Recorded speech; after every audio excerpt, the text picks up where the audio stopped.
안녕하세요, 현돌입니다. 요즘 일본 수출 규제 때문에 많은 유튜브가 올라오고 있는데요. 요거 한 가지 바로잡았으면 합니다. 수출 금지가 아니라 수출 규제입니다.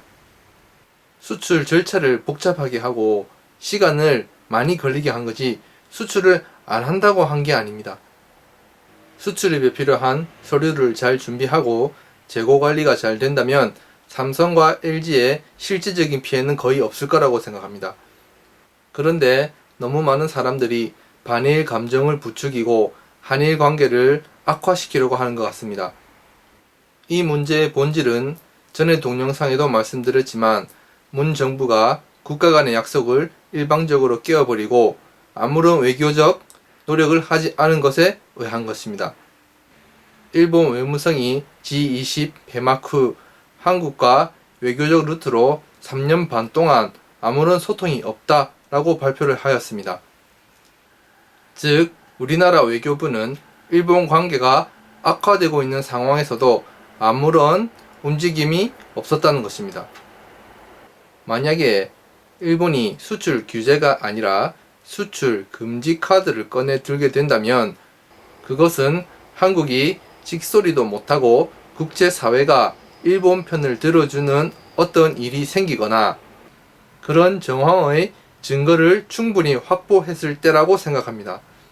단지 역사적 문제로 수출 금지를 하게 되면 일본이 받아야 되는 국제적 비판이 너무나 크고 한국이 반도체 수출을 하지 못함으로 인해서 피해를 입게 되는 국가가 너무나 많기 때문에 수출 금지는 신중히 움직일 것입니다.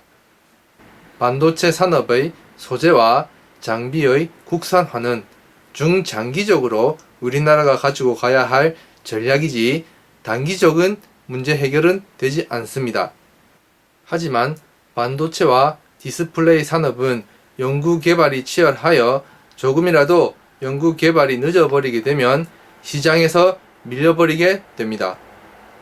단기적으로 이 문제를 해결하는 방법은 1965년의 한일 기본조약의 입장을 지금까지의 정부 입장과 같이 선회하여야 하고 2015년의 일본 위안부 문제 합의를 이행하는 길밖에는 없습니다.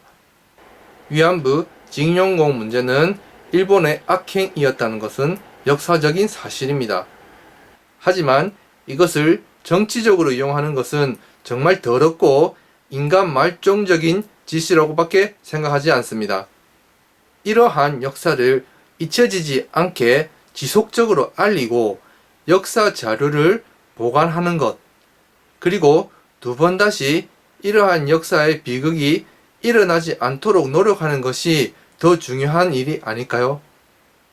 외교는 자국의 국익을 최우선으로 둬야 합니다.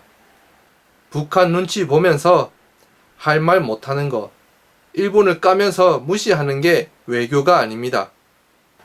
근데 참, 이 정권을 보면 일본이랑 대화할 의지가 전혀 보이질 않네요. 앞이 깜깜합니다. 영상 시청해주셔서 감사합니다.